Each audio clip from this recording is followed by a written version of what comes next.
The lie is more entertaining than the truth, bro. Okay. No matter what you say, man. Like, the truth came out about them fouls and all that. They still run with it. Yo, homie in this and homie in that. It's like, what about the Target deal? lawyer shot down. Don't talk to me about that. I don't give a fuck about that activism shit, my nigga. Like, because these niggas is still in there, my nigga. Right. So don't worry about us. Look, the Target deal is important because I hit up both of these dudes when that episode came out. I said, oh, y'all gotta look Selective, but look, Rage. But look, no, not at all. Everybody album is available vinyl. So in why Target. wouldn't Hov say, hey, I don't have control of that. He don't have to. He don't owe y'all niggas no explanation, my nigga. That's where we split ways. Well, that's gonna forever be that, my nigga. Y'all sounded like the old lady in the window. Why y'all outside 3 in the morning loud? We gotta tell her we selling drugs, bitch. That's why. No, I don't. The fuck? I don't get the correlation there. She want to know why we outside late doing what we do. You want to know why he did what he did. We owe none of y'all no explanation. We selling drugs, No. The difference is you didn't, unless you paying that old lady rent or whatever the case may be. He not paying your rent, right?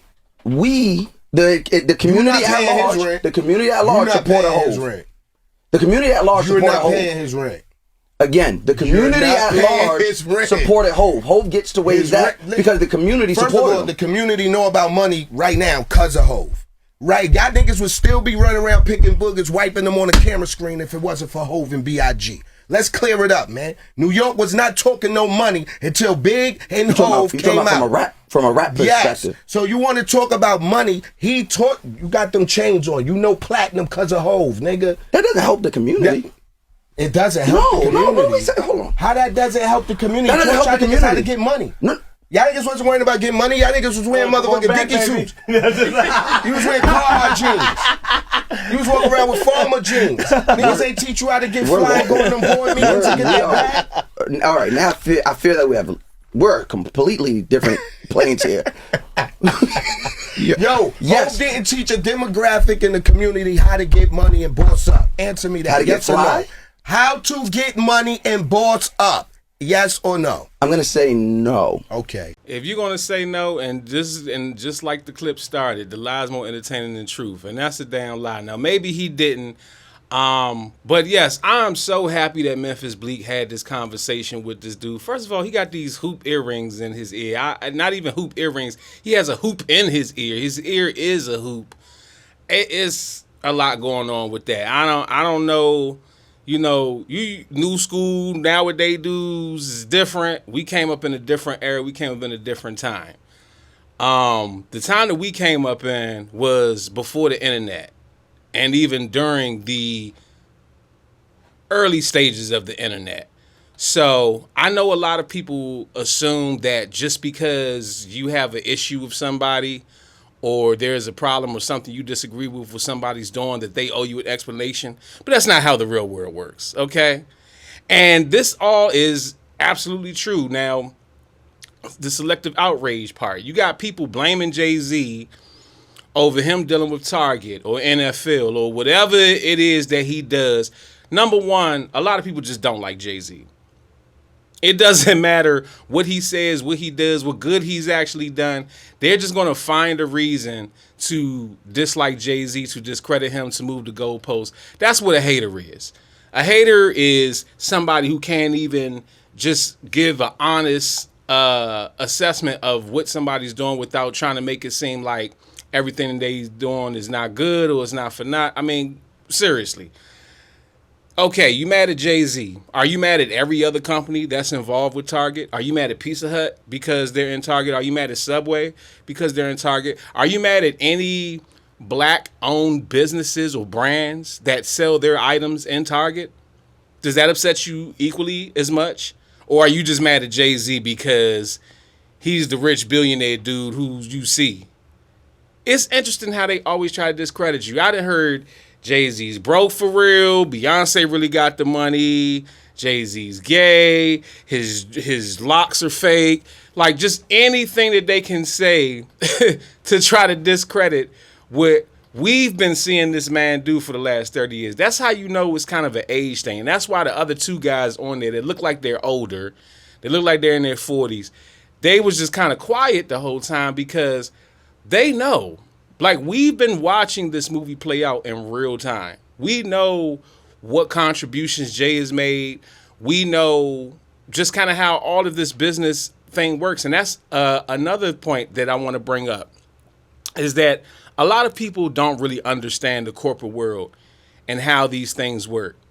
You look at an individual's decision or something that they do, an action that they took to work with the company, not work with the company, whatever the case may be, and you judge them solely from your limited view of your lens of what you think is actually going on, not even realizing that that's not how the world works.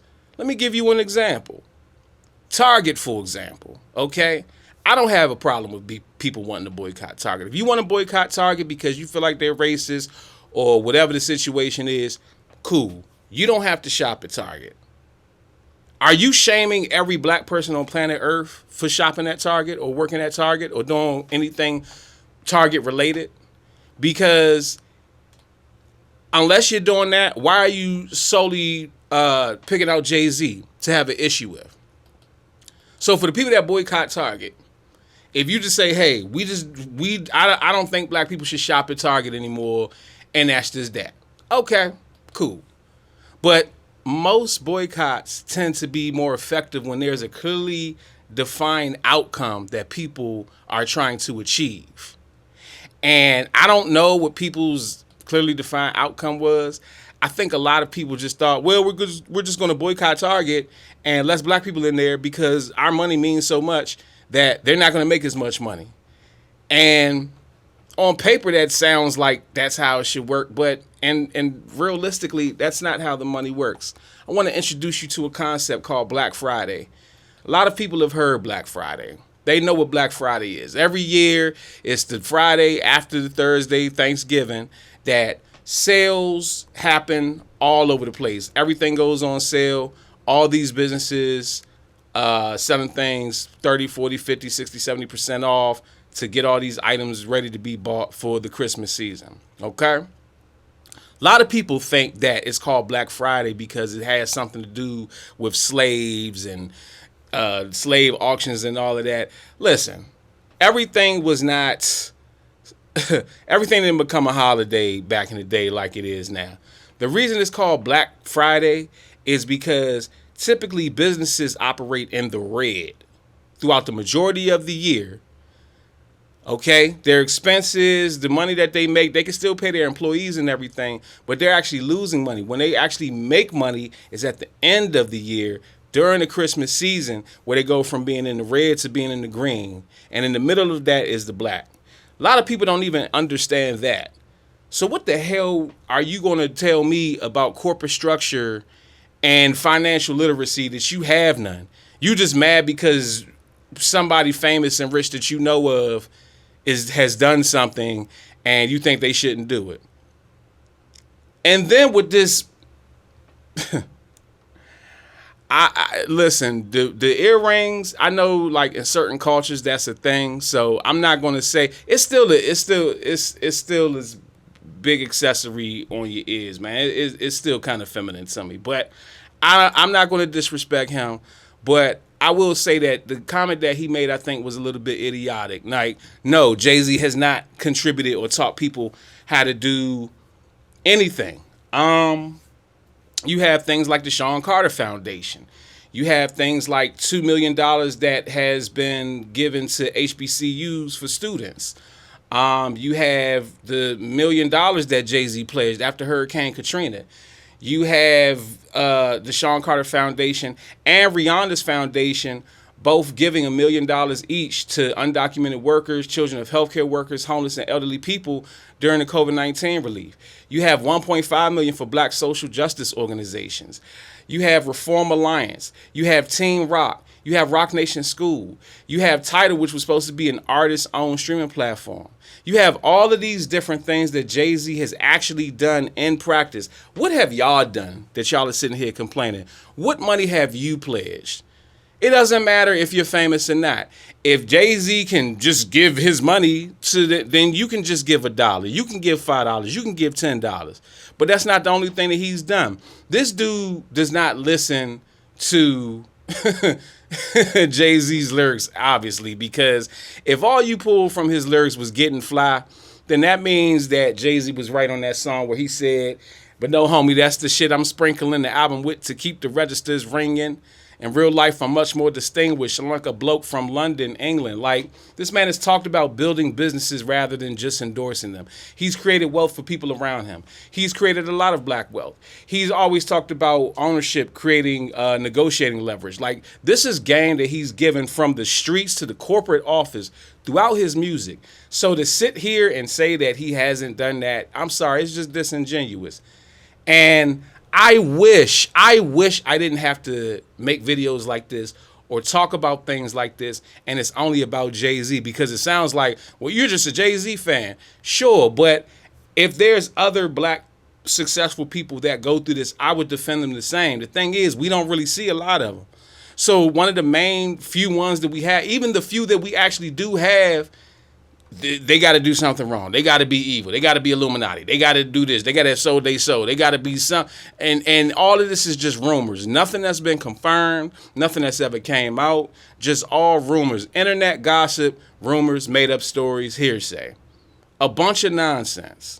I want to know what you guys think in the comments section about this conversation and my reaction to it. Stop what you're doing right now and go stream my new project, 16 Bar and Grill. Available on all streaming music platforms. All your favorite verses from the 16 Bar and Grill series, plus a bunch of your favorite skits compiled into one project this summer. I'm telling you, it's scorching hot. Let's get it. GOAT status. It's like I'm going to a new dimension. Artists, brands, business owners, if you want more exposure, you need more views. Get promoted on my platforms today. YouTube, Instagram, Facebook, TikTok, millions of followers, millions of views. DM me or email me, bookandcranklucas@gmail.com. Let's grow your following together.